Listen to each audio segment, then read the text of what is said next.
Hello everybody, in this lecture we will learn about the heredity and evolution।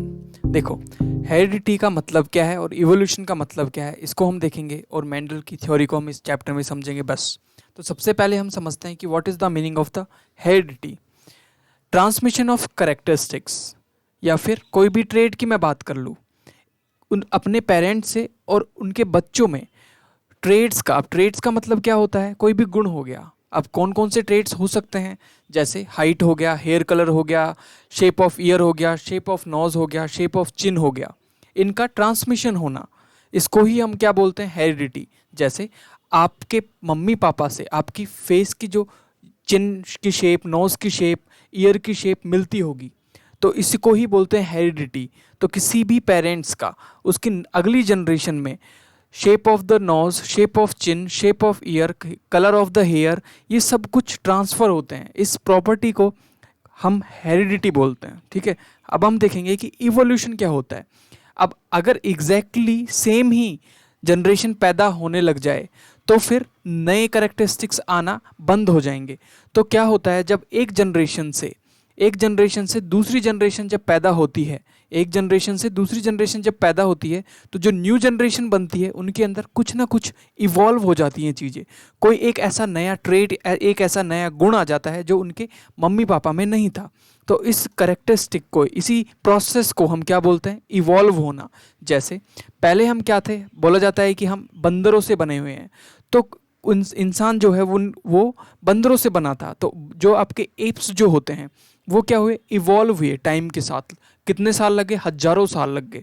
हम धीरे धीरे धीरे धीरे, हमें टेक्नोलॉजी की नॉलेज है आज, तो इस प्रोसेस को हम इवोल्यूशन बोलते हैं। ऐसा क्यों होता है कि जब बंदरों के बच्चे हुए होंगे तो उनके अंदर क्या आया होगा, एक हेरिडिटी तो ट्रांसफ़र हुई होगी, लेकिन एक इवोल्यूशन हुआ होगा। तो वो इवोल्यूशन कैलकुलेट होता गया होता गया होता गया होता गया, और फिर हम धीरे धीरे धीरे धीरे चेंज होते गए, और एक इवोल्यूशन की वजह से ही एक स्पीसीज से कोई दूसरी स्पीसीज निकलती है।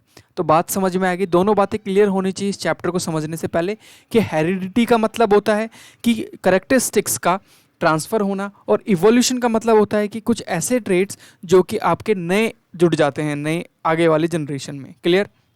अब हम बात करेंगे यहाँ पे वेरिएशंस और एक्यूमुलेशन ऑफ वेरिएशंस का। देखिए, वेरिएशन का मतलब होता है, बेसिकली वेरिएशन मतलब कि कौन सी चीज़ आने वाले जनरेशन में नई जुड़ी है, उस नई जुड़ने वाली चीज़ को हम क्या बोलते हैं, वैरायटी या वेरिएशन।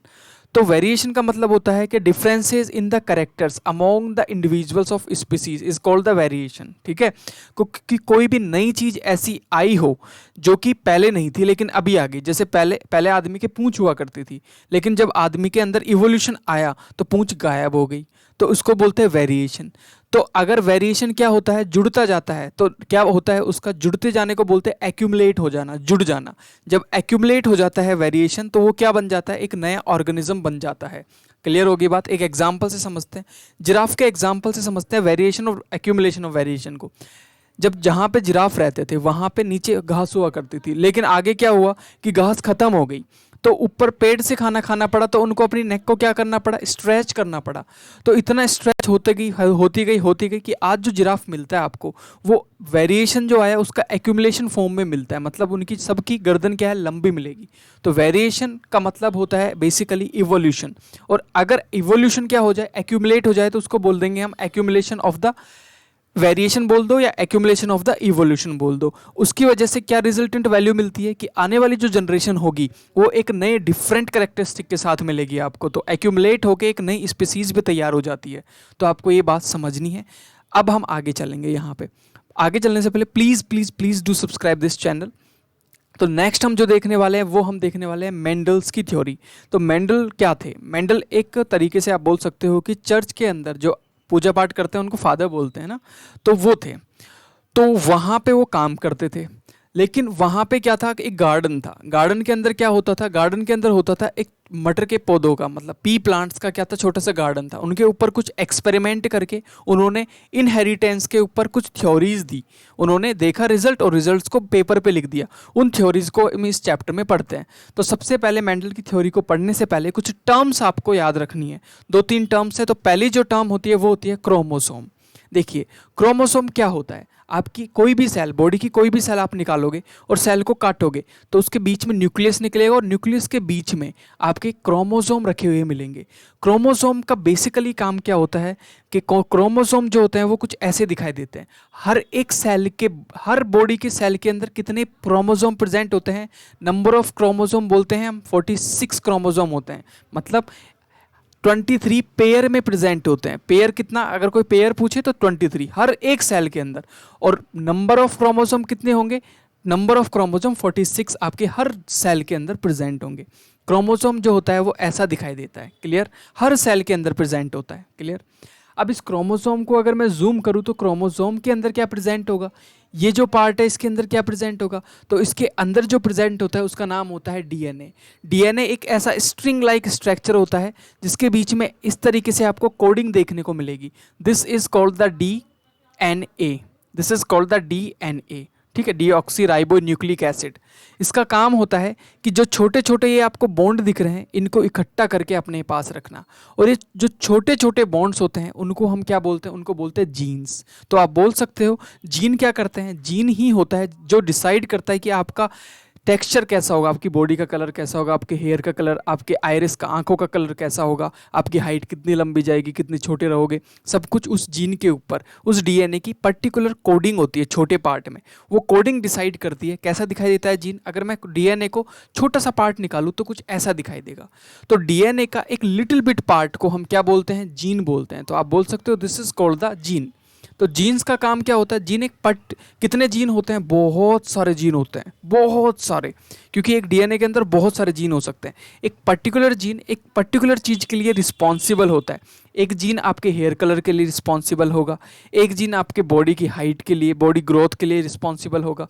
तो यहाँ पे सीक्वेंस समझना है आपको कि जो न्यूक्लियस होता है जो कि आपके सेल के अंदर होता है उसके अंदर क्रोमोसोम्स प्रेजेंट होते हैं, और क्रोमोसोम्स के अंदर नंबर, मतलब कितने क्रोमोसोम, मैंने बताया 23 पेयर में प्रेजेंट होता है क्रोमोसोम हर सेल के अंदर। और क्रोमोसोम्स के अंदर प्रेजेंट होता है आपका डीएनए, और डीएनए के छोटे से पार्ट को हम बोलते हैं जीन।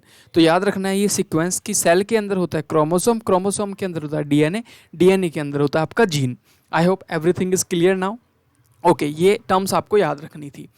अब जो दूसरी टर्म जो याद रखनी है मेंडल की थ्योरी को पढ़ने से पहले, वो रखनी है डोमिनेंट ट्रेट। तो ट्रेट का मतलब मैंने आपको समझाया कैरेक्टरिस्टिक्स।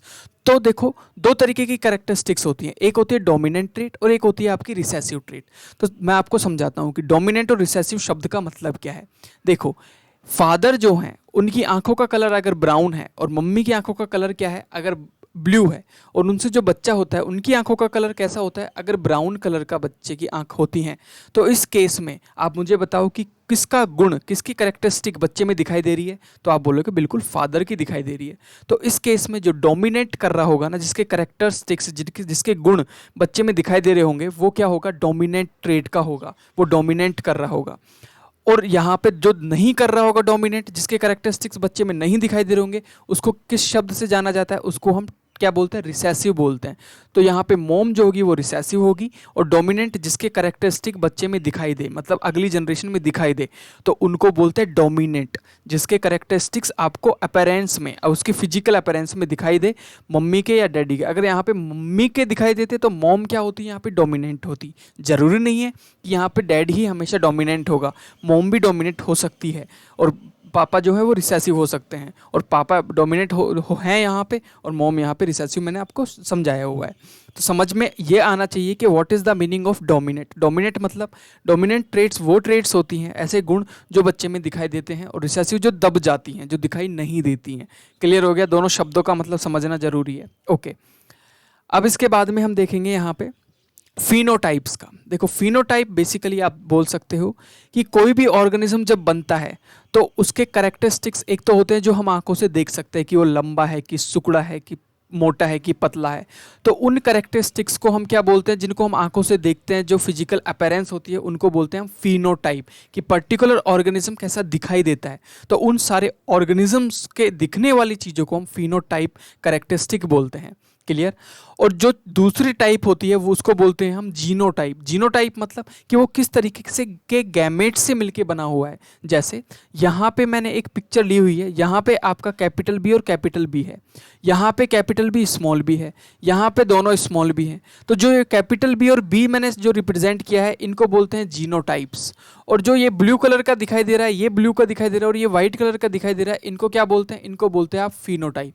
तो ये बात आपको याद रखनी है कि फिनोटाइप मतलब वो कैरेक्टरिस्टिक्स जो आंखों से दिखाई देता है, जीनोटाइप मतलब जीन की बात हो रही है कि किस तरीके के गैमेट से मिलके ऑर्गेनिज्म बना हुआ है। क्लियर होती है बात? आगे चलते हैं। यहाँ पे हम बात करेंगे, देखिए F2, F1, F3, F4 generation होती क्या है। हमने एक पेरेंट्स लिया, पेरेंट्स के बीच में क्या हुआ, यहाँ पे पेरेंट्स के एक एक गैमेट्स मिलके बेबी को प्रोड्यूस करेंगे। तो पेरेंट्स की जनरेशन से जो बेबी प्रोड्यूस हुआ उसको पहली जनरेशन बोलेंगे, और पहली जनरेशन से जो आगे जनरेशन पैदा होगी उसको हम F2 जनरेशन, अगर F2 से अगर हम आगे जनरेशन पैदा करेंगे उसको हम F3। तो बस ये बात आपको याद रखनी है कि F1, F2। ये क्यों पढ़ा रहा हूँ मैं F1, F2? क्योंकि अब जब मेंडल की थ्योरी पढ़ोगे तो ये सारी टर्म्स यूज करूंगा, तो आपको क्लियर होना चाहिए कि what is the meaning of the first generation, second generation. अब हम यहाँ पे देखेंगे ध्यान से कि रूल्स देखेंगे कि किस तरीके से इनहेरिट ट्रेट्स के रूल्स मेंडल ने देखे। मेंडल एक, आप बोल सकते हो चर्च के अंदर क्या थे, एक फादर का काम करते थे, वहाँ पे पूजा पाठ करते थे।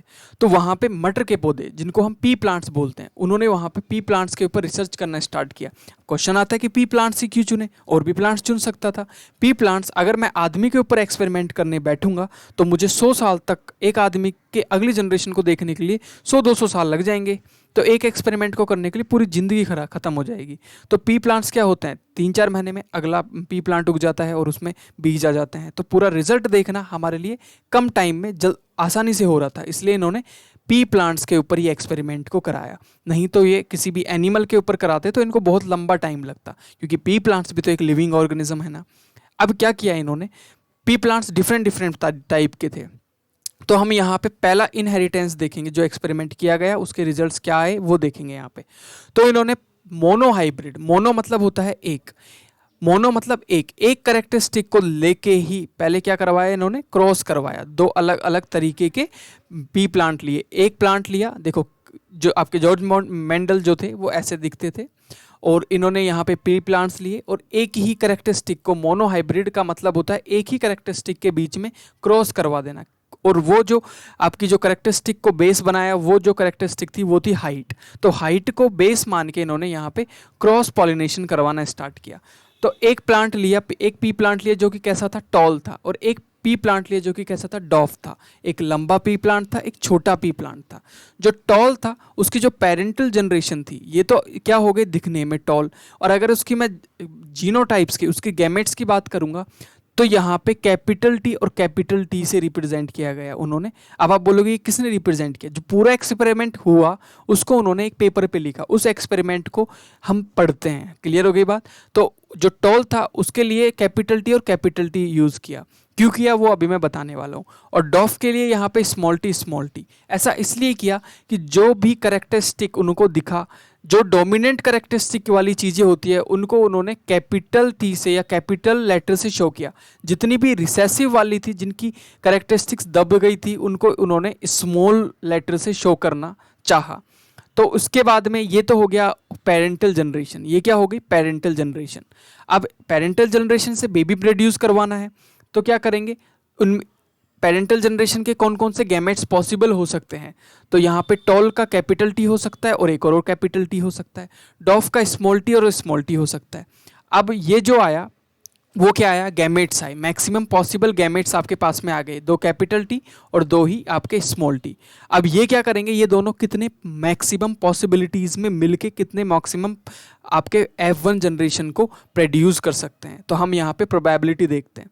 तो पहली प्रोबेबिलिटी है कि जो आपका जो कैपिटल टी है वो इस स्मॉल टी से मिल जाए और आपको रिजल्ट दे दे कैपिटल टी और स्मॉल टी। दूसरी प्रोबेबिलिटी क्या हो सकती है कि जो दूसरा वाला कैपिटल टी है वो इस स्मॉल टी से मिल जाए और रिजल्ट दे दे आपको यहाँ पे टी और टी, इस कैपिटल टी और स्मॉल टी। तीसरी प्रोबेबिलिटी क्या हो सकती है, तीसरी प्रोबेबिलिटी में आपको यहाँ पे रिजल्ट मिल सकता है कैपिटल टी स्मॉल टी।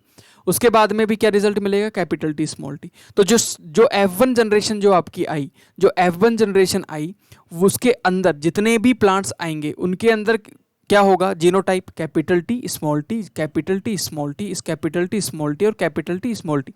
यही मैक्सिमम प्रोबेबिलिटी है, इन्हीं तरीके से आपका प्लांट बन सकता है बस।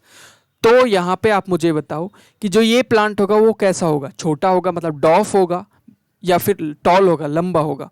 तो क्योंकि एक जीनो, इसका जो एक जीन है वो कैपिटल टी से रिप्रेजेंट किया, एक स्मॉल टी से। तो मैंने बताया था जो टॉल वाला होता है, जो डोमिनेट करता है, उसको कैपिटल लेटर से रिप्रेजेंट किया, तो ये भी टॉल होगा, ये भी टॉल होगा, ये भी टॉल होगा, ये भी टॉल होगा। तो फर्स्ट जनरेशन मोनोहाइब्रिड में सारे के सारे कैसे आ गए, टॉल। तो फिनोटाइप मतलब दिखने में कैसे थे, तो सारे के सारे टॉल थे। क्लियर हो गई बात। और अगर मैं जीनोटाइप की बात करूं तो सबके जो गैमेट्स थे वो कौन कौन से प्रेजेंट थे, एक कैपिटल टी था और एक स्मॉल टी था, जो कि मैंने यहाँ पे लिख दिया है। Everything is clear till now. F1 generation तक सब कुछ क्लियर हो चुका होगा। अब हम F2 जनरेशन पैदा करेंगे, मतलब जो पेरेंट से फर्स्ट जनरेशन आई, इस फर्स्ट जनरेशन की हेल्प से हम दूसरी जनरेशन, तो हमने फर्स्ट जनरेशन में क्या रिजल्ट आया, ये और ये और ये, है ना। इनमें से कोई भी दो चुन लो, कोई भी दो चुन लो। तो मैंने ये ले लिया और मैंने इनमें से कोई भी दो चुन लो, तो एक पेरेंट से ये ले लिया, एक पेरेंट से, कोई भी दो चुन लो, सारे सेम ही है। अब हम दूसरी जनरेशन को देखेंगे, तो यहाँ पे हमने इस तरीके से ले लिया। तो इसके गैमेट्स क्या क्या हो सकते हैं, इसके गैमेट्स हो सकते हैं यहाँ पे कैपिटल टी स्मॉल टी और कैपिटल टी स्मॉल टी। उसके बाद में जो पहली प्रोबेबिलिटी बन सकती है दूसरी जनरेशन बनाने के लिए, तो वो क्या हो सकती है, कैपिटल टी कैपिटल टी। दूसरी प्रोबेबिलिटी हो सकती है दोनों स्मॉल टी आ जाए। तीसरी प्रोबेबिलिटी हो सकती है एक कैपिटल एक स्मॉल आ जाए। उसके बाद प्रोबेबिलिटी क्या हो सकती है, उसके बाद प्रोबेबिलिटी आपकी कैपिटल टी और स्मॉल टी की हो सकती है। क्लियर हो गई बात, एवरीथिंग इज क्लियर। तो यहाँ पे रिजल्ट थोड़ा अलग आया है। ये क्या है, आपका सेकंड जनरेशन है, मोनोहाइब्रिड का ही दूसरी जनरेशन आपने देखी।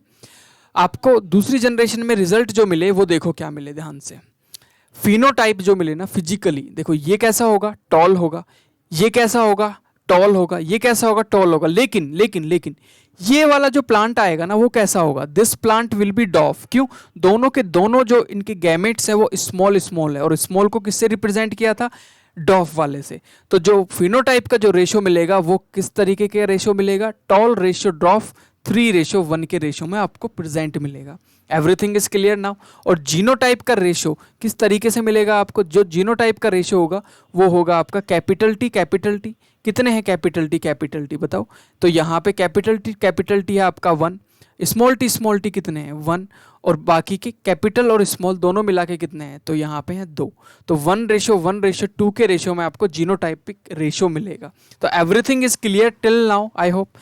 तो आप बोलोगे कि F3 जनरेशन क्यों नहीं बनाई, F2 पे क्यों रुक गए। तो F2 तक जनरेशन तक हम देखते हैं रिजल्ट। आप F3 का भी निकाल सकते हो। कैसे निकाल सकते हो, आप यहाँ पे ये ले लो, ये ले लो और ये ले लो। आपके सिलेबस में नहीं है तो F3 आपको निकालना ही नहीं है। तो समझ में आ गई होगी बात कि F2 जनरेशन कैसे निकल के आई। Everything is clear now. If you have any doubt till now please write in the comment box. ये तो हो गया मोनोहाइब्रिड का। लेकिन मोनोहाइब्रिड का ये जो है ना, ये जाला सा जो बना हुआ है, ये वेब सा जो बन गया, इस वेब को दूर करने के लिए एक साइंटिस्ट आए जिनका नाम था प्यूनिट। क्या नाम था, प्यूनिट। जो ये मेंडल ने जो जाला बनाया प्रोबेबिलिटी को फाइंड आउट करने के लिए, इस जाले को, इस वेब को दूर करने के लिए एक प्यूनिट साइंटिस्ट आए। उन्होंने एक फॉर्मूला दिया, एक तरीका दिया, उसको बोला प्यूनिट स्क्वायर। ये सेम तरीका है प्रोबेबिलिटी निकालने का, लेकिन थोड़ा सा अलग वे में है। कैसे, इसमें एक स्क्वायर बनाते हैं और जो भी आपके गैमेट्स हैं, मैक्सिमम पॉसिबल गैमेट्स को हम इस तरीके से रिप्रेजेंट कर देते हैं स्क्वायर को। कितने पार्ट्स में कट करके, जितने भी आपके गैमेट्स हैं, मान लो यहाँ पे 2 गैमेट्स हैं तो उस स्क्वायर के एक साइड को 2 पार्ट में कट कर दिया। 3 होते तो 3 में कट कर देते। तो यहाँ पे हॉरिजॉन्टली और वर्टिकली जितने भी आपके गैमेट्स हैं उनको एक बार हॉरिजॉन्टली लिख दिया और एक बार वर्टिकली लिख दिया। इसके बाद में यहाँ पे जो रिजल्टेंट वैल्यू आएगी, ये थे आपके प्यूनिट।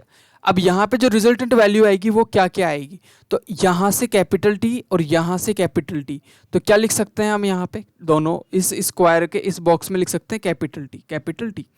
यहाँ पे स्मॉल टी और यहाँ से आएगा कैपिटल टी। तो यहाँ पे क्या लिखा जाएगा, कैपिटल टी और स्मॉल टी। और या इस बॉक्स में क्या लिखा जाएगा, इस बॉक्स में हम लिखेंगे यहाँ पे एक कैपिटल टी क्यों? आपका जो वर्टिकल होगा वो कैपिटल टी और जो हॉरिजॉन्टल जाएगा वो स्मॉल टी। सिमिलरली यहाँ पे लिखा जाएगा small T and small T. देखिए क्या रिजल्ट सेम नहीं आ रहे जो हमें मेंडल में मिले थे। तो इन्होंने एक इजी वे निकाल दिया जिसको नाम दिया प्यूनेट स्क्वायर। ये भी तरीका बिल्कुल सही है, पिछला वाला तरीका भी बिल्कुल सही है, लेकिन पीछे वाले तरीके में कन्फ्यूज होने के चांसेस ज़्यादा होते हैं। अब हम यहाँ पे देखेंगे डाई हाइब्रिड इनहेरिटेंस। तो डाई हाइब्रिड का बेसिकली मतलब क्या होता है? डाई हाइब्रिड का मतलब होता है कि पहले हमने सिर्फ लंबा और छोटा मतलब सिर्फ हाइट को ही कंसिडर किया था।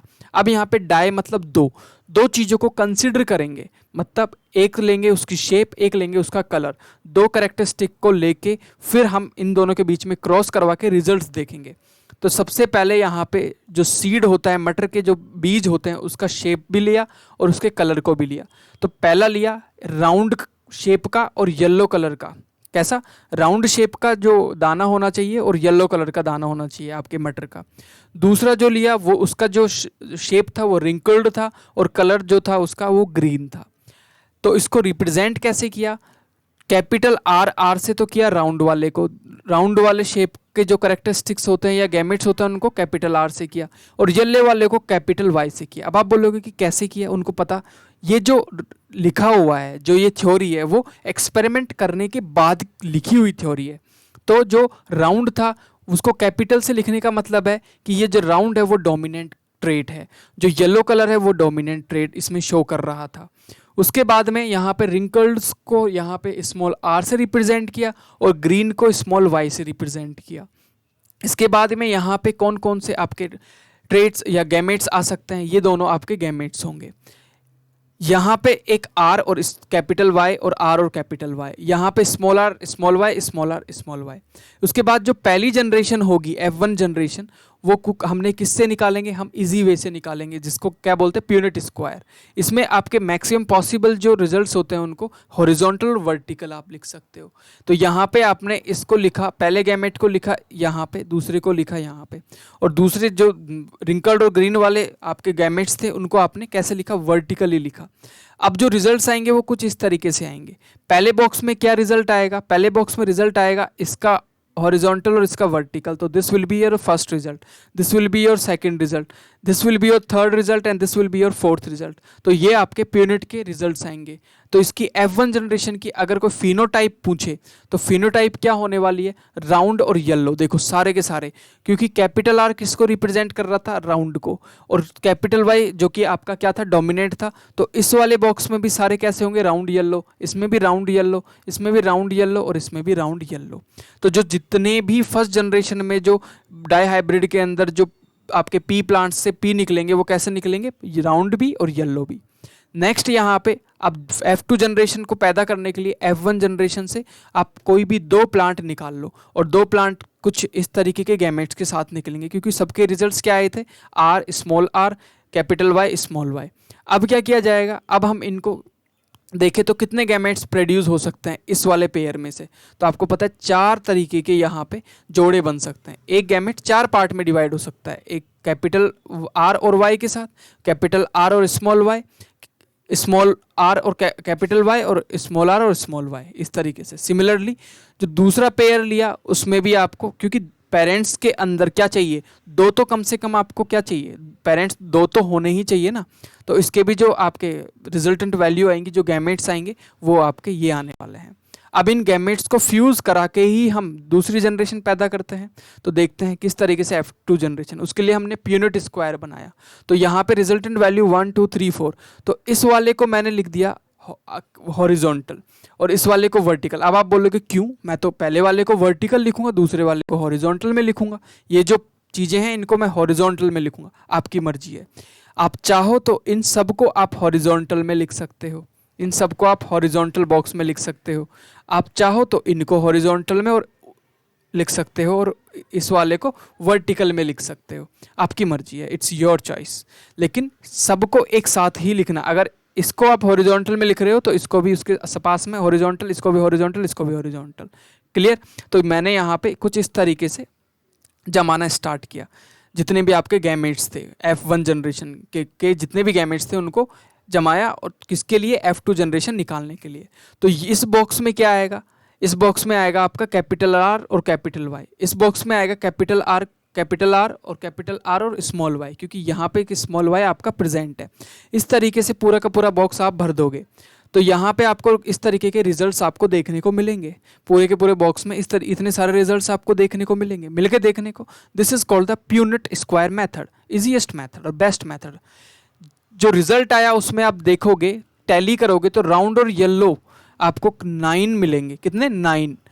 और जो आपके राउंड और ग्रीन है वो 3 मिलेंगे, और रिंकल्ड और येलो है वो भी 3 मिलेंगे, और रिंकल्ड एंड ग्रीन है वो 1 मिलेगा। ओनली एक ऐसा मिलेगा जो रिंकल्ड और ग्रीन कलर का बीज होगा जिसका, तो वो ये रहा, देखो ध्यान से लास्ट कॉर्नर पे। तो ये आपको ध्यान से समझना है। किसके लिए? सेकंड जनरेशन के लिए ये रिजल्ट्स आएंगे। अगर मैं यहाँ रेशियो की बात करूँ, फिनोटाइप रेशियो का मतलब है दिखने में कैसे हैं, तो देखो 9:3:3:1।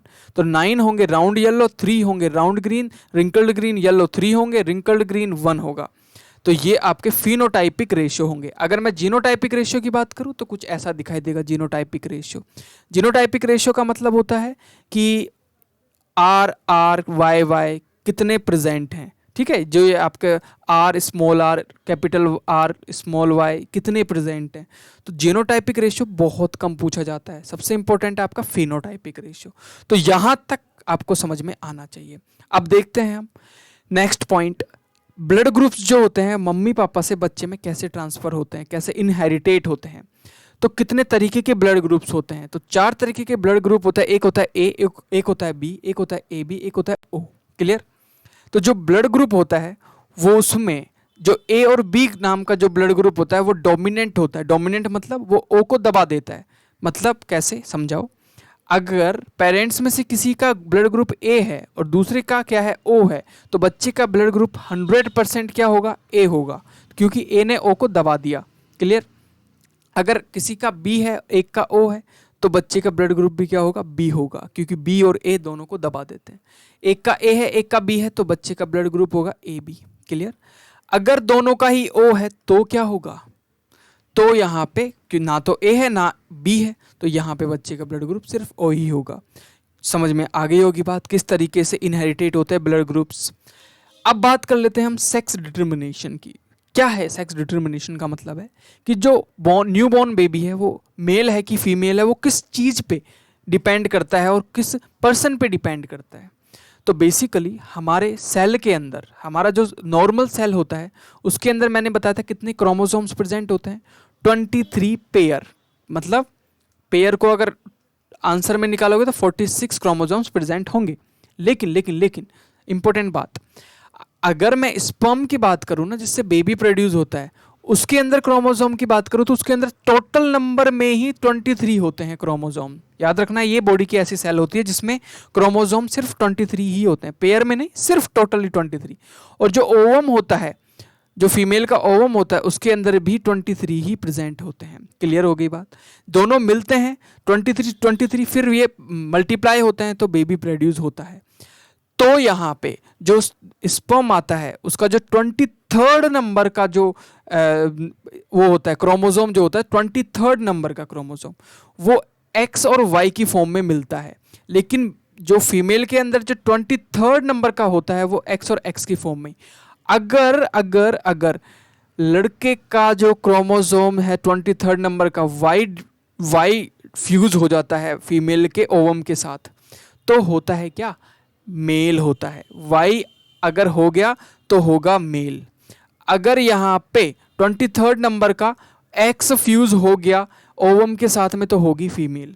क्लियर होगी बात? तो किसके ऊपर डिपेंड करता है, फादर के ऊपर डिपेंड करता है कि लड़का हो गया लड़की।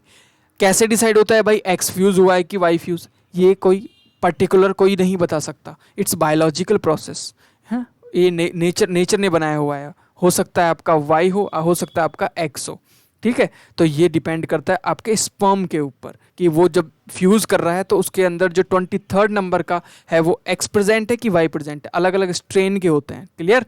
बस फिर वो फोटोकॉपी होते हुए मल्टीप्लाई होते हुए बेबी को प्रोड्यूस कर देते हैं। अगर वाई चला गया तो लड़का पैदा हो जाएगा, एक्स चला गया, बॉय के अंदर का जो स्पर्म है उसके अंदर एक्स वाला स्पर्म फ्यूज कर गया ओवम के साथ, तो लड़की पैदा हो जाएगी। That's it. क्लियर? अब हम देखेंगे कुछ ऐसे ट्रेड्स जो दो भागों में, दो पार्ट्स में डिवाइड किए जा सकते हैं। एक ट्रेड होता है, एक गुण होता है एक्वायर्ड, एक होता है इनहेरिटेड। देखो एक्वायर्ड का एग्जांपल से समझाता हूं मैं आपको। एक्वायर्ड का मतलब होता है जो चीज आप ट्रांसफर नहीं कर सकते। एक्टिंग की बात कर लेते हैं, शाहरुख खान अपना जो फेस है वो तो अपने बेटे को दे सकता है, दे सकता है ना, मतलब जेनेटिक सेम है तो इसको बोलेंगे क्या, ऐसा गुण, ऐसा ट्रेड जो इनहेरिटेड है। लेकिन एक्टिंग स्किल्स जो हैं वो अपने बेटे को नहीं दे सकता, वो तो सीखनी पड़ेंगी। सिमिलरली यहाँ पे बिल गेट्स की बात करूँ, उनका जो फेस है, उनके पापा ने उसका फेस तो दे दिया, लेकिन जो कंप्यूटर का या कोडिंग का जो नॉलेज है वो तो खुद से एक्वायर करना पड़ा ना, और ये अपने बेटे को नहीं दे सकते। तो ऐसे ट्रेड जो ट्रांसफ़र किए जा सकते हैं, बॉडी की शेप, बॉडी के पार्ट, बॉडी के कलर, लेकिन जो नहीं किए जा सकते उनको बोलते हैं टैलेंट, या बोल दो कि स्किल्स। क्लियर। नेक्स्ट होता है इवोल्यूशन। तो चैप्टर के स्टार्टिंग में मैंने इवोल्यूशन के बारे में बताया। इवोल्यूशन एक प्रोसेस होता है जिसमें नई स्पीसीज बन जाती है टाइम के साथ साथ साथ साथ। मिलियंस ऑफ ईयर्स, हजारों सालों में धीरे धीरे धीरे धीरे धीरे धीरे क्या आती है, वेरिएशन आती है, और इसी वेरिएशन का प्लस प्लस प्लस होते होते इवॉल्व हो जाती है। तो this is called the evolution. Everything is clear now.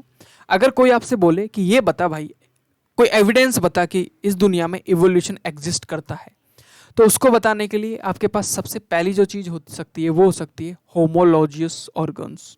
होमोलॉजियस organs क्या होते हैं? देखो, अलग अलग तरीके के एनिमल्स होते हैं दुनिया में। बहुत तरीके के एनिमल्स होते हैं कि नहीं होते? बिल्कुल होते हैं। हमारे कुछ ऐसे ऑर्गन्स होते हैं जिनके क्या होता है, organs have the same basic structure. जैसे हमारा हाथ, चीता का पैर, वेल के जो आप बोल सकते हो विंग्स होते हैं, बैट का जो पंख का जो स्ट्रक्चर है, जो आप बोल सकते हो ये बैट का हाथ का स्ट्रक्चर मान सकते हो इसको। इनका देखो बेसिक स्ट्रक्चर ना सेम है, लेकिन इनके रहने खाने पीने की वजह से, इनके काम करने की वजह से, इनके अलग अलग तरीके से यूज़ करने की वजह से इनका काम अलग अलग हो गया। क्लियर। तो ऐसे ऑर्गन्स जिनका शेप तो सेम हो लेकिन काम अलग अलग आते हो उनको होमोलॉजियस ऑर्गन्स बोलते हैं। तो ये प्रूव करता है कि जो एनिमल्स हैं वो क्या हुए हैं, इवॉल्व हुए हैं। इवॉल्व का मतलब पहले जो हाथ हमें चलने के लिए काम आता था, अब वो हमें खाने के लिए काम आता है। क्लियर होने बात? बंदर थे तो हाथ से भी तो चलते हैं ना, लेकिन अभी धीरे धीरे स्ट्रक्चर तो सेम ही रहेगा, लेकिन काम करना डिफरेंट हो गया। तो इससे पता चलता है कि हम पहले बंदर थे, इवॉल्व होते गए। तो ये हमें एविडेंस देता है इवोल्यूशन का। दूसरा इवोल्यूशन का एविडेंस होता है एनालॉजियस ऑर्गन्स। इनका जस्ट उल्टा होता है कि इनका डिफरेंट क्या होता है, शेप होता है, लेकिन काम सेम करते हैं। जैसे इंसेक्ट के अंदर विंग्स, इनका जो डिफरेंट बेसिक स्ट्रक्चर होने के बाद भी सिमिलर फंक्शंस होते हैं। विंग्स से उड़ता है, चमगादड़ भी उड़ती है, लेकिन विंग्स का स्ट्रक्चर अलग होता है और इनका बिल्कुल अलग होता है, फिर भी ये क्या करते हैं, उड़ते हैं। तो एनालॉजियस ऑर्गन और होमोलॉजियस, होमो मतलब एक जैसा, स्ट्रक्चर एक जैसा, काम अलग अलग। एनालॉजियस मतलब डिफरेंट डिफरेंट, स्ट्रक्चर अलग अलग, काम सेम करना। तो ये चीज़ हमें एविडेंस देती है। तीसरी कौन सी चीज़ है जो सबसे बड़ी एविडेंस होती है? फॉसिल्स। तो हम पुराने टाइम की फॉसिल्स को खोद के निकालते हैं तो हमें पता चलता है कि हमारे पुराने टाइम पे या डायनासोर्स हुआ करते थे, मान लेते हैं डायनासोर्स हुआ करते थे, जो कि कुछ पार्ट हमारे जैसे ही थे। तो उनसे ही हम इवॉल्व होते हुए हम बने हैं। जैसे जैसे हमें एडप्शन होती गई वैसे वैसे हम इवॉल्व होते गए। तो ये एविडेंसेस होते हैं जिसे हम बोल सकते हैं। अब डार्विन नाम का एक साइंटिस्ट आए, इनकी थ्योरी फिट बैठती है आज के टाइम पे। इन्होंने कुछ थ्योरी दी, थ्योरी के 5-6 बातें हैं, आपको ध्यान से याद रखनी है। कौन सी? पहली बात, ये एग्जाम में आते हैं सीधी कि what are the Darwin's theory. आपको यहाँ पे डार्विन थ्योरी की पहली बात ध्यान रखनी है। एक पॉपुलेशन के अंदर, within a population there is a natural variation. मतलब इसका मतलब क्या है? वेरिएशन मतलब अगर मान लो किसी भी जगह एक जैसे इंसान हो, किसी में कोई वेरिएशन ही ना हो, तो कितना अजीब नहीं लगेगा? आप जाओगे तो ठंड में रहने वाला जो ह्यूमन बीइंग होता है वो अलग दिखेगा, अलग तरीके से बिहेव करेगा। जो साउथ अफ्रीका में रहता है वो अलग तरीके का उसका बॉडी का शेप होगा। तो पूरी की पूरी पॉपुलेशन के अंदर एक नेचुरल वेरिएशन प्रेजेंट होता है। Some individuals have more favourable variation than others. मतलब क्या है कि जो गर्मी में रहने वाला इंसान होता है वो गर्मी में आराम से रह सकता है, लेकिन अगर कोई इंसान जो ठंडे इलाके से गर्मी में रहने आएगा उसके लिए बहुत हार्डशिप्स होंगी। तो ये पहली बात उन्होंने बोली। दूसरी बात क्या बोली? दूसरी बात उन्होंने बोली, even though all species produce a large number of offsprings, offsprings मतलब बच्चे अपने। The population remain Fairlie constant, कि सारे के सारे स्पीसीज अपने बच्चे पैदा करेंगी, लेकिन इस नेचर को सही से चलाने के लिए जो नंबर ऑफ ऑफस्प्रिंग होगा ना, वो हमेशा बैलेंस कर देगा अपने आप। नेचर क्या कर देगा, उस नंबर ऑफ पॉपुलेशन को कांस्टेंट रखेगा, चाहे आप कितना भी पैदा कर लो। Number of fittest will survive, जो सबसे फिट होगा वही सर्वाइव करेगा। ये इन्होंने बात बोली थी। तो यहां तक बात आपको समझ में आ गई होगी, आई होप। क्लियर।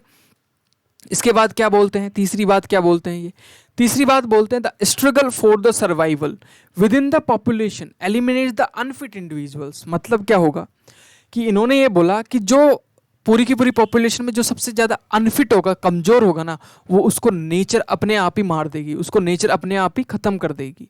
तो फिटेस्ट विल सर्वाइव, जो सबसे फिट होगा वही सर्वाइव कर पाएगा इस पॉपुलेशन के अंदर।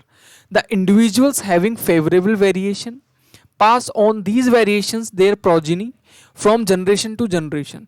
मतलब आपके अंदर कोई वेरिएशन आ गया, वो आपके बच्चे के अंदर आप भेज सकते हो, या आपके बच्चे के अंदर चला जाएगा अपने आप, और ज़्यादा इवॉल्व फॉर्म में चला जाएगा। ये चीज़ें उन्होंने बोली, कितनी अच्छी बातें बोली है ना। These variations accumulated over long then new species produce. जितने भी आप भेजते जा रहे हो ना, जो आपकी वेरिएशन में भेजते जाओगे, वो एक्यूमुलेट हो जाएंगी, मिल जाएंगी, एक नई स्पीसीज का जन्म होगा। ये डार्विन ने बोला। अगर मैं एक नई स्पीसीज जन्म होने का एक नया तरीका बताऊं तो उसको बोलते हैं हम स्पेसिएशन। क्या बोलते हैं, स्पेसिएशन। अब स्पेसिएशन का मतलब होता है कि नई स्पीसीज बन जाना। क्यों, देखो एक पॉपुलेशन है, वो यहाँ पे रहती थी आराम से, क्लाइमेट सेम था, लेकिन क्या हुआ, कुछ गड़बड़ हुई, बीच में क्या आ गया, यहाँ पे ज्योग्राफिकल बैरियर्स आ गए। इधर ठंड ज़्यादा पड़ने लग गई और इधर गर्मी ज़्यादा पड़ने लग गई, इधर टेम्परेचर हो गया हॉट। तो यहाँ की जो पॉपुलेशन है वो कई सौ साल के बाद में यहाँ पे, जहाँ पे हॉट था वेदर, वहाँ पे उनकी स्किन कैसी हो जाएगी, डार्क हो जाएगी। वो कैसे हो जाएंगे, ऐसे पर्सन बन जाएंगे जो गर्मी में जी सके। धीरे धीरे धीरे मिलियंस ऑफ ईयर्स बाद में यहाँ की जो पॉपुलेशन है वो एक नई स्पीसीज बन जाएगी, और यहाँ की पॉपुलेशन एक सेपरेट स्पीसीज बन जाएगी। तो आप बोल सकते हो कि स्पेशिएशन एक प्रोसेस होता है जिसके अंदर नई स्पीसीज डेवलप होती है बिकॉज ऑफ जियोग्राफिकल बैरियर्स। आपको पता है कि जितने भी आपके ऑस्ट्रेलिया, अमेरिका, पहले पृथ्वी के, धरती के एक ही जगह पे थे, धीरे धीरे धीरे धीरे अलग अलग जगह चले गए। तो धीरे धीरे धीरे धीरे धीरे आप देख रहे हो एनिमल्स के अंदर भी वेरिएशंस आ गए।